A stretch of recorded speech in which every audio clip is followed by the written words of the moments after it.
अभिनेता, गायक, प्रचारक, रणनीतिकार, ऑल इन वन। जी हाँ, ऐसी शख्सियत हो तो फिर परिचय की मोहताज नहीं होती है। मनोज तिवारी जी हमारे साथ हैं, जोरदार तालियों के साथ उनका स्वागत है। मनोज जी, हमारी ये कॉन्क्लेव है शहर बनारस, और कोविड के कारण हम लोग इसको थोड़ा डिले करें और अब यहाँ पर आए हैं। और जब शहर बनारस की बात होती है तो बनारस से आपका रिश्ता तो बहुत पुराना जाता है। बिल्कुल, ये शहर बनारस तो कहते ही ना एकदम मन में जैसे कुछ एक बटन दबाइए और कई लाइट जल जाती हैं। हाँ। वैसे ही होता है। शहर बनारस तो हमारा वो बचपन भी याद है जब हम बनारस साइकिल से चले जाते थे, क्योंकि बेसिकली मेरा गांव बिहार में है, बट बनारस 70 किलोमीटर दूर था, तो हम 70 किलोमीटर साइकिल से भी गए गंगा नहाने। अच्छा। और जब बनारस आ ही गए हाई स्कूल के बाद, तो फिर वो घाटों पे जाना, थोड़ी पानी बढ़ने पे कुद्दी लगाना और गंगा में तैर तैर करके हम लोग तैरना सीखे। तो कुल मिला के फिर गंगा तट पे माँ शीतला के मंदिर पे गाना, वो मैंने तो इस पे पूरा गीत ही बना दिया ना कि कब छूटा गांव नहीं जाने, कब काशी लगी याद आने, कब अंजोर हो गईल, कितनी कृपा कैलू मैया जगत में शोर हो गईल। मुझे तो, मैं समझता हूँ जो भी दुनिया में जानते हैं उसमें बनारस की माटी कड़कड़ का असर है। तो शहर बनारस तो हम लोग लेके घूमते हैं। और आपका तो मिजाज भी, आप कहते हैं, अभी आपसे जब बात हो रही थी मेरी, तो आप कह ही रहे थे कि मेरे अंदर तो बनारस ही बसा हुआ है, काशी बसी हुई है मिजाज में भी। नहीं, वो तो जा ही नहीं सकती, वो तो जलने के बाद भी नहीं जाएगी। काशी का हो गया वो काशी का हो गया। निश्चित रूप से काशी एकमात्र शहर नहीं है। काशी को एक संस्कृति की तरह देखना है। काशी एक सभ्यता है, संस्कृति है, और वो अपने आप में पता नहीं कैसे भी कहा ही गया है कि शिव त्रिशूल पे बसी नगरिया जग में अद्भुत काशी, जहाँ बसे भोले शंकर शिव शंकर शिव अविनाशी। तो त्रिशूल के ऊपर की कल्पना है।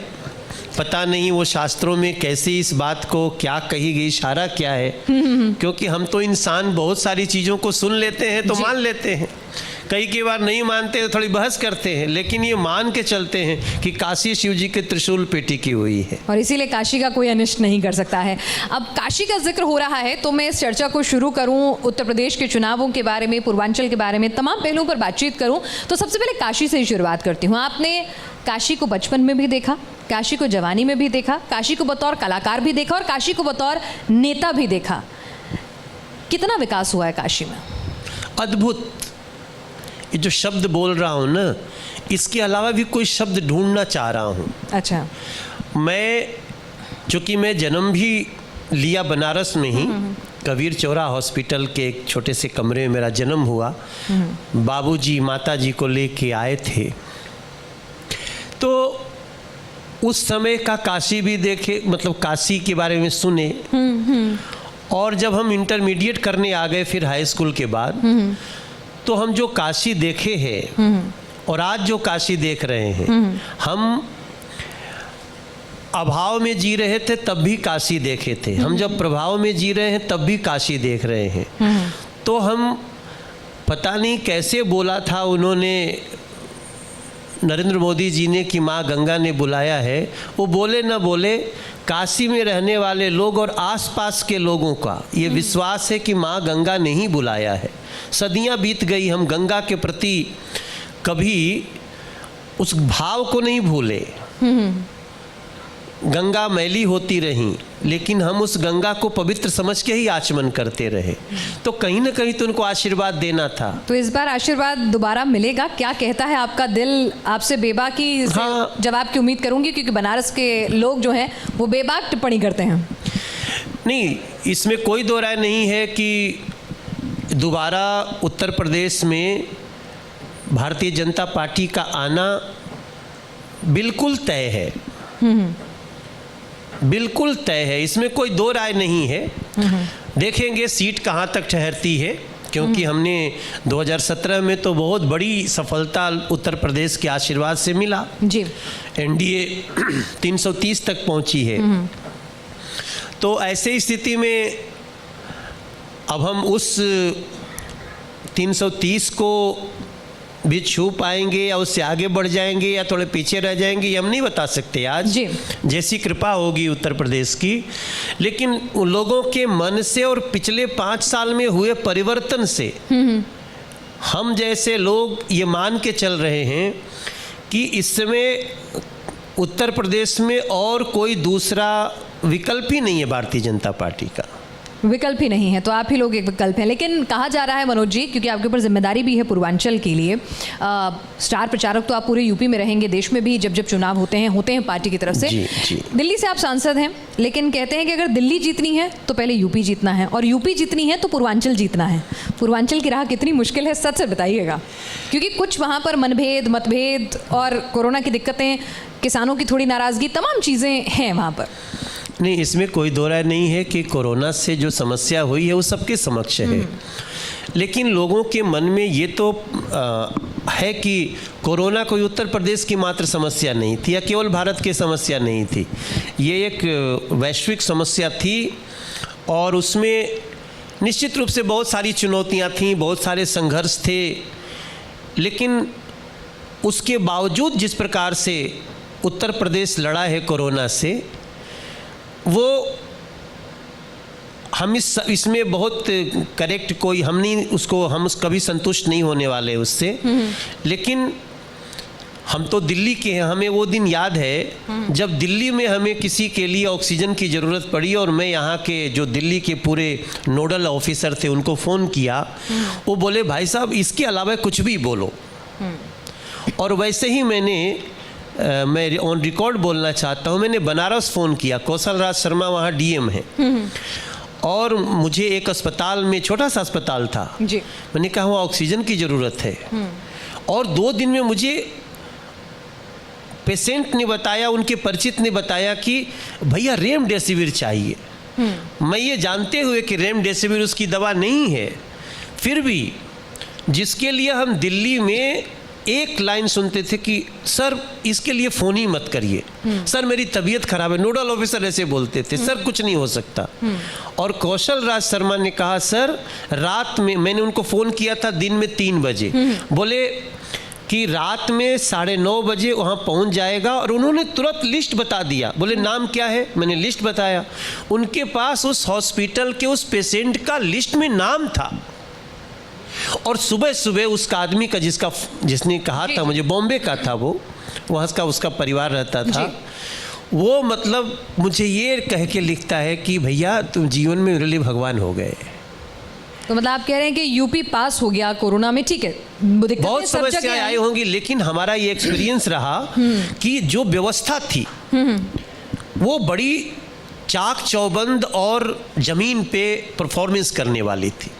तो यानी कि ये दिक्कत नहीं बनेगी कोरोना को, जिस तरह से विपक्ष एक मुद्दा बना रहा है। बहुत लोगों को इसका दुख भी हुआ होगा, बहुत लोगों ने संसार छोड़ दिया, तो लेकिन जो बेस्ट कर सकते थे वो उत्तर प्रदेश ने किया, वो किया। और अगर हम बात करें, उत्तर प्रदेश ने तो खैर वैक्सीनेशन के मामले में भी रिकॉर्ड नए स्थापित कर रहा है, इसमें कोई दो राय नहीं है, और इंटरनेशनल प्लेटफॉर्म पे भी तारीफ हुई योगी जी के मॉडल की। लेकिन अगर मैं आपसे कहूं कि विपक्ष जो है अब वो ये कह रहा है कि उत्तर प्रदेश में कोरोना में भी आप लोग फेल हुए, आप रोजगार देने में भी फेल हुए हैं, और ये आपको भारी पड़ेगा, और ये पंचायत चुनावों में देख भी लिया आप लोगों ने। कौन विपक्ष है जो शासन में नहीं रहा उत्तर प्रदेश में, हमको बताइए। कि ये बात जो नहीं के शासन कैले, सपा नहीं के कैले, कि बसपा नहीं के कैले, कि कांग्रेस नहीं के कैले, वो का कैले बा, सबके अगवे बा। देखिए समस्या ये है ना कि विपक्ष आज केवल नरेंद्र मोदी जी से या मात्र योगी जी से गुस्सा नहीं है, विपक्ष आज जनता से गुस्सा है। विपक्ष जनता से बदला लेने पे चल रहा है। जनता से गुस्सा होगा तो जाएगा कहाँ? अब यही तो उसको समझ में नहीं आ रहा। अगर विपक्ष जनता से दुखी नहीं होता, जनता से गुस्सा नहीं होता, तो एक सपा के बड़े लीडर कहते कि वैक्सीन भाजपा की हम नहीं लगाएंगे। बाद में तो लगवा ली उन्होंने, अब्बा जान को भी लगवा दी, खुद को भी लगवा ली। तो भाई लगाना ही था तो ये नाटक क्यों था? कितने लोगों को उन्होंने समय से ना लगा के कोरोना के मुंह में ढकेल दिया होगा ना। वो लोग के कहने से कुछ लोगों पे असर तो होता है। अब अखिलेश यादव जी कहें कि अरे ये भाजपा के वैक्सीन है, ये मत लगाना, हम तो नहीं लगाएंगे, तो उनके बहुत सारे फॉलोअर नहीं लगाए होंगे और वो कोरोना में आए होंगे, उनकी जान चली गई, उसका जवाब कौन देगा? अगर समय से लग गया होता, जैसे ये लोग चुपके से जाके लगा लिए, तो वैसे लोगों को लगाने दो ना। जीवन के अमृत से क्यों रोक रहे हो? तो मैं कहता हूं कि इनका गुस्सा जनता पे गुस्सा है। क्यों मोदी को क्यों चुन रहे हो बार बार? क्यों जोगी जी के प्रति इतना तुम भाव दिखा रहे हो? अपने कर्मों का समीक्षा करें। नहीं, वो तो कह रहे हैं कि जो नतीजे आपके हक में आते हैं वो दबंगई से आते हैं। हम अभी इतने 1 महीना संसद चली और हम एक चीज उठाने को तरसते रह गए कि जमुना जी की स्वच्छता का क्या हुआ। मैं नहीं उठा पाया ना। अगर जमुना जी का मुद्दा उठता, उस पर बात होती, तो दिल्ली का भी फायदा होता, मथुरा का भी फायदा होता, वृंदावन का भी फायदा होता, मुरादाबाद का भी फायदा होता। हमको क्यों नहीं उठाने दिए? अगर संसद नहीं चली तो क्या बिल पास नहीं हुआ? वो हल्ला करते रहे, बिल पास होता रहा। नुकसान तो जनता का हुआ साहेब। जनता के मुद्दे जो सैकड़ों सांसद है वो नहीं उठा पाए। तो मैं बताऊं कि ये जो भी लोग हैं, वो चाहे वो रागा हों या आया हों या और जो भी लोग हो, वो जनता से गुस्सा निकाल रहे हैं। तो ये बहुत दुखद स्थिति है। तो फिर जनता से गुस्सा निकालेंगे तो फिर एक बार फिर विपक्ष में बैठेंगे अगर ऐसे हालात रहेंगे तो आपको लगता है? या फिर लड़ाई इस बार दमदार होगी जैसा कि दावा किया जा रहा है? देखिए, उत्तर प्रदेश की जनता का जो भाव है, और पूरे एक बड़े लंबे समय से, अब एक चुनाव तो हो ही गया ना, सारा तो जो पब्लिक का जो गुस्सा था दिख जाता अगर हमारे प्रति होता। लेकिन जिस प्रकार से पंचायत चुनाव में लोगों ने समर्थन दिया है, अब उसको तो हम नकार नहीं सकते। चलिए, तो आगे बढ़ते हैं, कुछ और मुद्दों की बात करते हैं। अभी देवबंद में ATS का वो पूरा ट्रेनिंग सेंटर खोलने का जो पूरा का पूरा प्लान है योगी सरकार का, मोदी सरकार का, उसको लेके कुछ लोग जो है आपत्ति दर्ज कर रहे हैं। अब देखिए, जब जिसको वैक्सीन पे भी आपत्ति हो सकती थी तो ATS पे चुप रहेगा। उनको तो लगता है हमरे खातिर ATS बना रहे हैं। ATS होता है anti terrorism squad. Anti terrorism squad से किसको दिक्कत होगी भैया? नहीं, देवबंद में जाकर बनाने की क्या सूची? नहीं, देवबंद में भी बनेगा और भी जगह बनेगा। वो तो ऐसा नहीं कि ATS सिर्फ देवबंद में बनेगा। अगर ऐसा कोई भ्रामक प्रचार करा रहा हो तो वो अपने गलत मानसिकता से इसी ला रहा है। वो देवबंद यूपी का हिस्सा है ना, देवबंद के लोगों को भी सुरक्षित रखना है ना। वो समझते होंगे कि मैं एक कम्युनिटी को विरोधी बना के भाजपा से दूर कर दूंगा, हमें उनकी रक्षा करना है, इसलिए वहाँ भी आतंकवाद का बोलबाला नहीं होने देंगे। और हम काशी में भी ATS काम करने वाला है, हर गोरखपुर में भी ATS काम करेगा। अच्छा, ये बताइए कि अखिलेश आजकल अब्बा जान शब्द से बहुत चिढ़ रहे हैं, ऐसा क्यों? क्या गलत है? आप तो कलाकार भी हैं और ये शब्द तो बहुत आम तरीके से प्रयोग होता है। नहीं, मुझे लगता है जिन्होंने ये शब्द बोला है वो इसीलिए बोला है कि वो तो खुश होंगे। हम तो सबको खुशी देना चाहते हैं, सबका साथ, सबका विकास, सबका प्रयास खुशी के लिए होना चाहिए। अगर उनको अब्बा जान पे दुख हो रहा है तो फिर वो जो हमारी कम्युनिटी है वो सोचे कि कैसे नेता है कि वोट चाहते हैं लेकिन उसके शब्दों से परहेज करते हैं। जी, तो उनको सोचना चाहिए। अच्छा, ये बताइए, शुरुआत जब होती है चुनाव की तो विकास के दावों से, विकास की बातों से होती है, लेकिन चुनाव जैसे जैसे नज़दीक पहुंचता है, आपको भी पता है कि चुनाव का पूरा नैरेटिव बदल जाता है। उसमें राम भी आ जाते हैं, उसमें अल्लाह ताला भी आ जाते हैं, उसमें जातिगत समीकरण भी आ जाते हैं, ब्राह्मण भी आ जाते हैं। तो क्या स्थितियां हो जाती हैं? और उत्तर प्रदेश के चुनाव में भी यही दिखेगा, क्योंकि जितना ब्राह्मणों को लुभाया जा रहा है, उनकी नाराज़गी को दूर करने की कोशिश की जा रही है। और अब आप मनोज के साथ तिवारी भी हैं, तो ये सवाल मुझे आपसे पूछना ही था। नहीं, देखिए, भारतीय जनता पार्टी का फोकस तो सिर्फ और सिर्फ डेवलपमेंट पे है। अभी 15 अगस्त को प्रधानमंत्री जी ने साथ, विकास, विश्वास के साथ प्रयास जोड़ दिया। तो हम तो ये कितनी अच्छी बात है कि ये समय है एक नए संकल्प का, ये समय है एक नए प्रयास का। तो इसको तो प्रधानमंत्री जब लाल किले की प्राचीर से बोल रहे हैं कि आइए मिलकर काम करें, तो उनके विजन में कोई बटा ही नहीं है। हमारे लिए तो हम नहीं, वो विजन में नहीं बढ़ता है, लेकिन जब बूथ मैनेजमेंट होता है ना तो सब बटने लग जाता है। अब देखिए ग्राउंड पे जो समस्याएं हैं उसको तो वो लोग जो लोग नहीं, आपको जनता भी है जिम्मेदारी मिली कि सुन रहे हैं कि ब्राह्मण थोड़े नाराज हैं, जरा उनको ठीक करना है, उनको साधना है, क्योंकि हर पार्टी साध रही है, तो आपको भी ऐसी कोई जिम्मेदारी अब मिली? ब्राह्मण क्यों नाराज होगा? क्योंकि उसको नहीं, रिजर्वेशन पिछली मिल बार गया। तो 80% ब्राह्मण वोट को मिला था। रिजर्वेशन मिल गया इसलिए नाराज हो जाएगा। आज सवर्णों को भी रिजर्वेशन मिल गया इसलिए ब्राह्मण ठाकुर भूमिया नाराज हो जाए। और ब्राह्मण तो भाई देखिए, एक समय था जब हमारे इस पूरे भूभाग पर भारतवर्ष से आर्यावर्ते, तो यहाँ पे जातियों के नाम से नहीं जानी जाती, वर्ण के नाम से जाने जाते थे लोग। जो भी शिक्षक होगा, शिक्षा का काम करेगा, ज्ञान देगा, वो ब्राह्मण होगा। जो भी राजा होगा वो क्षत्रिय होगा। और जो भी व्यापार करेगा वैश्य होगा। जैसे जो भी शूद्र जो सेवा करेंगे। अब आज तो शूद्र का ऐसा गलत परिभाषा बना दिए हैं लोग कि जैसे लगता है ये शब्द कहिए तो एकदम सबसे वो निचला काम करने वाला व्यक्ति है। आज जितने सरकारी अधिकारी हैं हम लोग तत्काल जो उस काल का शूद्र ही तो है, हम सब जो सेवा में लगा हुआ है। तो आज की डेट में ब्राह्मण इस व्यवस्था को कभी थोड़ी समझेगा कि 4 लोगों के कहने से हमारा वोट ये नहीं वो हो जाए। जो उत्तर प्रदेश में भयमुक्त उत्तर प्रदेश दे रहा है उसके लिए वो ब्राह्मण के लिए सबसे प्रिय है। नहीं तो कब केकरा के कहाँ छेक के मार दिया तरह कोई जानत रहा। तो यानी सब अच्छा है, सब चंगा सी। अरे बहुत चंगा नहीं, बहुत बढ़िया बाटे। सब बनारस समझती है ना, जो बना हुआ रस हो। सब एकदम रस में है, सब बढ़िया चल रहा है, कोई दिक्कत नहीं। हम ये नहीं कहते कि सब बढ़िया ही होगा। जब मोदी जी कह रहे हैं कि हमने बहुत कुछ कर दिया है, बहुत सारी खुशियों का हुआ श्री गणेश है, मगर शिखर अभी शेष है। हम अभी टॉप पे जाने वाले हैं। अभी हमें बहुत सारी चुनौतियों का सामना करना है। तो हम ये नहीं कर रहे हैं कि सबकी समस्या दूर हो गई। अभी जब तक हम हर हाथ को काम नहीं दे देंगे तब तक हम चैन से नहीं बैठने वाले भाजपा वाले। जी, तो आत्मनिर्भर भारत की तरफ हम जब तक नहीं बढ़ जाएंगे तब तक नहीं आप तब तक हम तो नहीं कह सकते। तब तक सत्ता भी नहीं छोड़ेंगे, तब तक नहीं, वो जनता ही नहीं छोड़वाएगी। जनता ही नहीं छोड़वाएगी। अच्छा चलिए, आपने बनारस का जिक्र किया एक बार, तो आप बनारस BHU से भी ताल्लुक आपका है, और जिस तरह से थोड़ा कॉफी पी लें। हाँ पीजिए ना। मुझे पता है बहुत व्यस्त है और आज बहुत थकान भरा आपका दिन था, लेकिन तो कॉफी आप जन आशीर्वाद यात्रा से आ रहे हैं ना। अच्छा तो आशीर्वाद मिलेगा ना?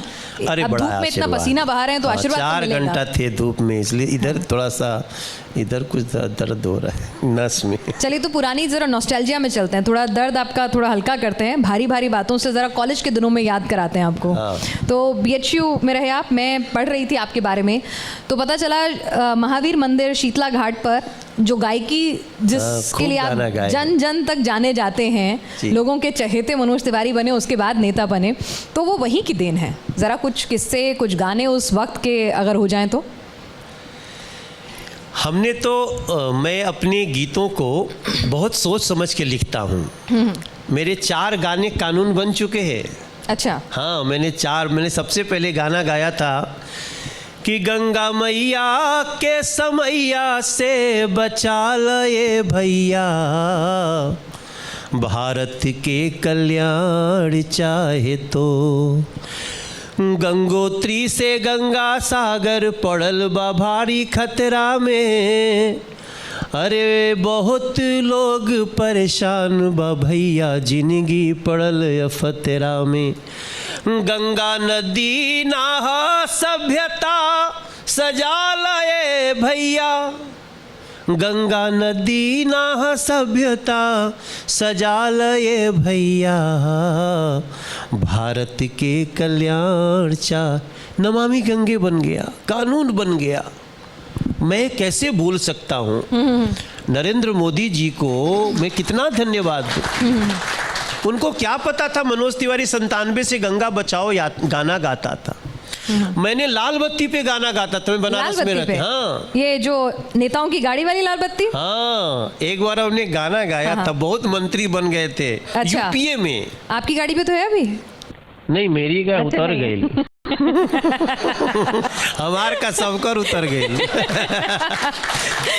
अच्छा, तो अरे भाई, लाल बत्ती के लिए लोग पैसा लेके घूमते थे, हमके फलाना बना दो, चेयरमैन बना दो, लाल बत्ती के चक्कर में। अब कोई नहीं आता है, सब डिपार्टमेंट खत्म। मैंने गीत आपने गाया गाना था। ही ऐसा लिख दिया ना, बताइए जरा। मैंने कहा लिखा था, अरे नियम का बघार ताड़। सपोज कोई जनता का दे, मैं जनता हूँ, मंत्री जा रहे तो क्या वो रुके? हमारा रास्ता क्यों रुकेगा? तो उनको मैंने कहा, नियम का बघार ताड़, रास्ता छोड़ मंत्री जी के गाड़ी आवता, आ सड़क खाली कर राजा के सवारी आवता। देखत नहीं खराए फल के नाल हऊ देखात बा, भागबक लोल तोहरा कुछो ना बुझात बा। अरे मंत्री जी के क्रोध में तू हो जाइबा सुपारी, हो सवारी आवता। राजा की सवारी मंत्री राजा। मुझे क्या पता था एक दिन एक प्रधानमंत्री नरेंद्र मोदी नाम का व्यक्ति होगा और सबकी लाल बत्ती उतर जाएगी। थोड़ा श्रेय कोर्ट को भी दे दें। देखिए, दीजिए कोर्ट को सब श्रेय दीजिए, लेकिन करने वाला तो देखिए, हम तो सांसद हैं ना। हाँ। हमको कोर्ट का जो कानून ठीक नहीं लगेगा, हम बदल भी सकते हैं। अच्छा। समय के अनुसार हमने बदला ना, 1000 कानून बदल दिए। हाँ, मोदी जी तो कहते हैं रोज कानून एक खत्म करते हैं, वो जो नहीं, जिससे कोई मतलब ही नहीं, जिससे पुलिस खाली आपको 4 घंटा बैठा सकती थी, सारे कानून हमने खत्म कर दिए। कोई ऐसा आपको परेशान नहीं करेगा। बहुत शानदार। तो लाल फीताशाही सही शब्दों में धीरे धीरे गायब कर रहे हैं लाल बत्ती के साथ। और तीसरा कौन सा गाना जिसका आपने कानून बनवा दिया? 2 तो हो गए भाई, गंगा की साफ सफाई और लाल बत्ती। मैंने भ्रूण हत्या का गाना गाया। आप सोचिए, हम यहाँ जिस समय न्यूज नेशन जो लोग देख रहे हैं, हम रोज समाचार सुनते थे ना, 9 साल की बच्ची का बलात्कार हो गया, सब लोग सड़क पे आ जाते थे। क्या संसद में इसका कानून नहीं बन सकता था? हमने बनाया, नरेंद्र मोदी जी के नेतृत्व में पॉक्सो कानून लाया। जबकि हम गाना गाते थे 1996 में पिनाक जी, तब कि अगिया दहेज के कैसन तेज हो गई, बेटी जन्मावल परहेज हो गई।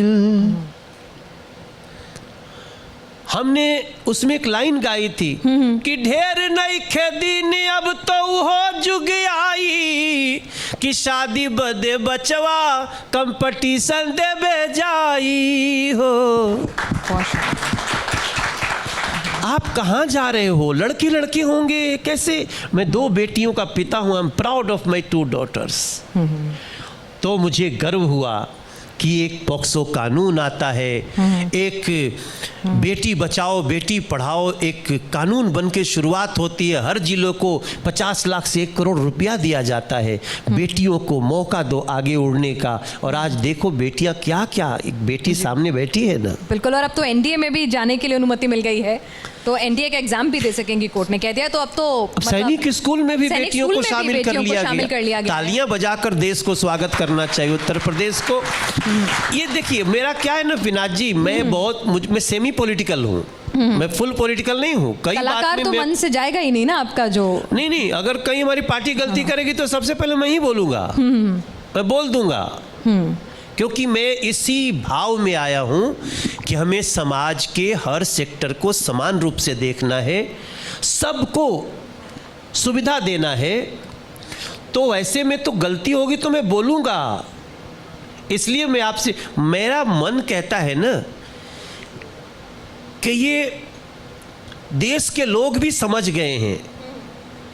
ये विपक्ष के लोग, विपक्ष मतलब विपक्ष तो बहुत जगह बहुत तरह का है, लेकिन ख़ास तौर से मैं राहुल गांधी जी जैसे लोगों को, अखिलेश जी जैसे लोगों को, और बहन जी की पार्टी को, या और भी जो उधर ममता दीदी है इधर दिल्ली में, ममता दीदी ने तो खेला कर दिया। कोई बात नहीं, हमने और तो अखिलेश जी तो वहां से स्लोगन चुरा लाए, बोल रहे हैं खेला होइबा। नहीं, अगर हम कहते हैं जैसे रिजल्ट आया तो आप भाजपा के किसी व्यक्ति को सुने होंगे बंगाल में कि हम इसको नहीं मानते हैं सर? सुना आपने किसी ने? लोकतंत्र का मर्यादा तो रखो, जीत गए तो भी मार रहे हो लोगों को। तो अखिलेश जी जैसे लोगों को, इनको हम कहना चाहते हैं कि देखो सकारात्मक भाव रखो, अपनी पार्टी को बढ़ाओ, लेकिन जनता से गुस्सा के मत बढ़ाओ, वरना जनता को ही फैसला करना है। जनता को ही फैसला करना। आप कह रहे हैं कि अपनी पार्टी की कोई गलती होगी तो सबसे पहले आप बोलेंगे, क्योंकि आप सेमी पॉलिटिकल हैं। अगर मैं बात करूं पिछले 5 साल के योगी राज की, तो आपको लगता है यूपी में कुछ ऐसी गलती हो गई है, चाहे वो किसानों को लेकर ही क्यों ना हो, कि थोड़ी बहुत नाराज़गी जो है वो पश्चिमी यूपी में झेलनी पड़ सकती है? पूर्वांचल के किसानों को तो उतना असर नहीं दिख रहा है, लेकिन पश्चिमी यूपी में झेलनी पड़ सकती है। देखिए, पश्चिमी उत्तर प्रदेश के जो किसान भाई बहन हैं, तो उनसे तो हम लगातार बात कर रहे हैं। उनके सामने हमारा कोई ईगो ही नहीं है। अब उनको भी समझना पड़ेगा कि जो लोग कहते थे एमएसपी चली जाएगी, आप एमएसपी बढ़ गई। कल तक धान था 1888 रुपया, आज हो गया धान 1940 रुपया।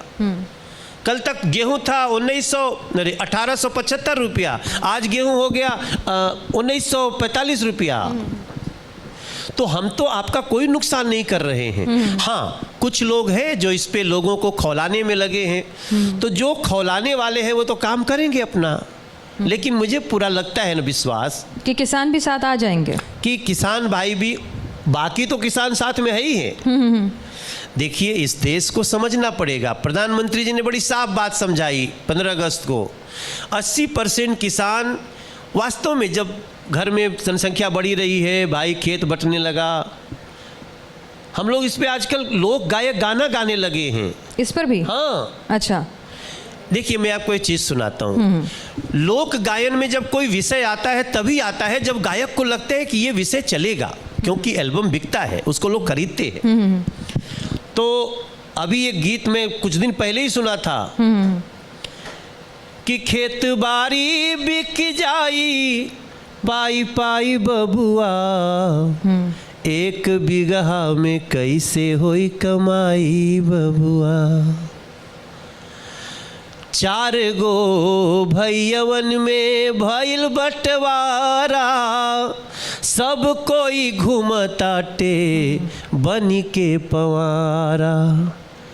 अरे कैसे जिंदगी के होई अब बढ़ाई बाबूजी, कैसे एक बिगहा में होई कमाई बाबूजी। अगर देश के प्रधानमंत्री ने इस भाव को समझ लिया तो इसमें क्या बुराई है? आप समझती, देखिए पिनाथ जी, आप अच्छी तरह जानते हो, यहाँ बैठे लोग भी, कि जब 6,000 रुपया किसी के अकाउंट में आता है ना, वो जिस स्तर का किसान है, अब कहे हाँ 6,000 रुपया से का हो जाई, उनकर नाई हुई जिनका पास 200 बीघा खेत बा। लेकिन जिसके पास 6,000 रुपया 1 बीघा से साल भर में बंदोबस्ती होती है तो 5,000 मिलता है, उसको 6,000 रुपया मिल गया, वो रजिस्टर्ड कर लिया।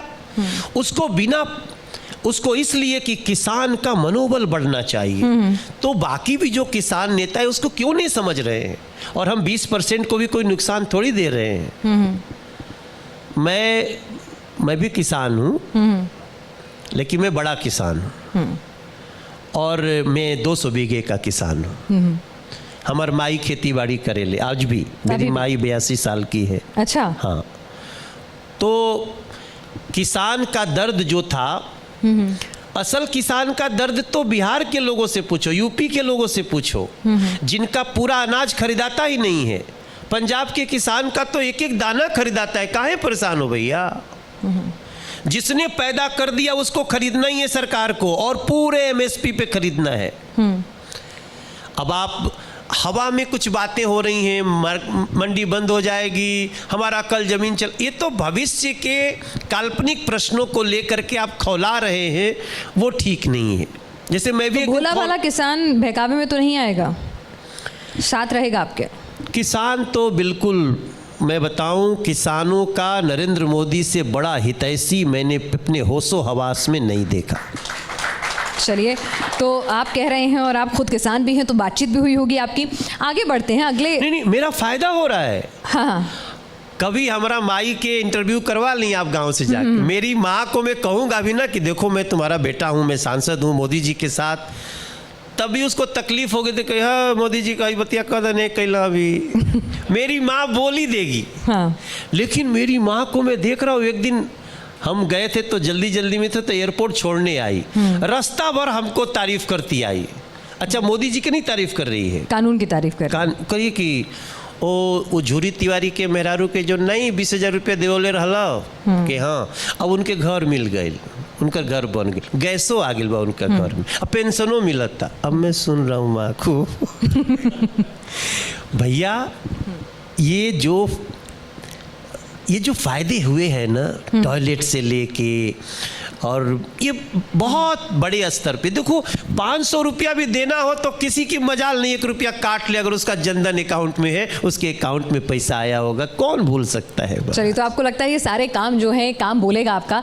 अच्छा ये बताइए, दिल्ली में भी आपने केजरीवाल जी का मुकाबला किया था जब आप पार्टी के अध्यक्ष रहे, अब केजरीवाल जी उत्तराखंड भी जा रहे हैं, आप तो पार्टी के स्टार प्रचारक हैं, आपको हर जगह उनसे 2-4 होना पड़ेगा।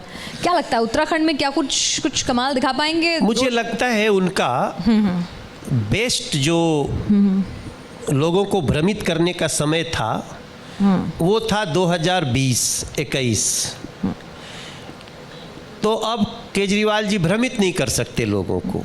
हम जहां बैठते हैं, हम आजकल पानी पंचायत उत्तराखंड में स्थिति तो आपकी भी, मतलब कितने मुख्यमंत्री बदलने की नौबत आ जाती है, क्या कुछ होता है पार्टी में, ये किसी से छिपा नहीं, देखिए मीडिया में सारी चीजें तो ये छिपाने हम कोशिश कहाँ कर रहे हैं, हम कोशिश ही कहाँ कर रहे हैं छिपाने का। हाँ, तभी इतनी जल्दी घर के पूरे बदल डालेंगे चल रहा है। नहीं ऐसा नहीं, भारतीय जनता पार्टी का स्पष्ट नीति है, अगर आप उस कसौटी पे खड़े हैं तो आगे बढ़ेंगे, नहीं तो आपको किसी और को चांस मिलेगा। कोई राहुल गांधी जी का थोड़ी है कि हाउ कुर्सियाँ हमारे बाबू के ओकरा पर मोदी जी कैसे बैठ गए बड़े, ऐसा थोड़ी है। अच्छा, सबको मिलेगा। हाँ? पर इतना जल्दी चांस दे रहे हैं? देखिए हमारे यहाँ अगर आप थोड़ा भी कमजोर पड़े स्पीड में तो ऐसा होता देखने को मिल सकता है। अच्छा। और फिर कई सिचुएशन होता है, हर बार ना ये जरूरी नहीं कि उसका परफॉर्मेंस खराब है इसलिए बदला गया है। इतना बड़ा पार्टी मौका सबके मिले दी।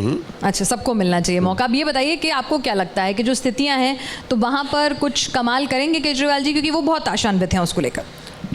नहीं, केजरीवाल जी का भांडा फूट चुका है, अब कुछ नहीं होगा। नहीं, अब कुछ नहीं हो सकता है। अब आप देख लीजिएगा पंजाब में तो जो पिछली बार जो चुनाव में जितना आया था वो भी नहीं पा सकते, और उत्तराखंड के लोग तो खैर बहुत ही समझदार हैं, बहुत ही समझदार हैं। चलिए ठीक है मनोज जी, आप यहाँ पर चर्चा में आए, आप हमारे साथ शामिल हुए और अपने बताया। अब हम अभी बैठेंगे आपके पास, हमारे नेता आदरणीय गडकरी जी आ रहे हैं। हाँ। और उनके कारण हम अपने क्षेत्र में 13,000 करोड़ का काम करा रहे हैं, तो उनको मैं सुनूंगा सामने। चलिए बिल्कुल, तो आइए आपके साथ चाय पर चर्चा होगी। कॉफी तो आपकी ठंडी हो गई है, मैं तो गरम कर लूंगा। हाँ, नहीं फिर चाय पे चर्चा करेंगे ना कॉफी के बाद। अब ठीक है, तो अभी इस चर्चा को यहीं रोकना होगा, छोटे से ब्रेक के लिए यहाँ रुक रहे हैं, जल्द लौटेंगे, आप बने रहिएगा न्यूज़ नेशन के साथ।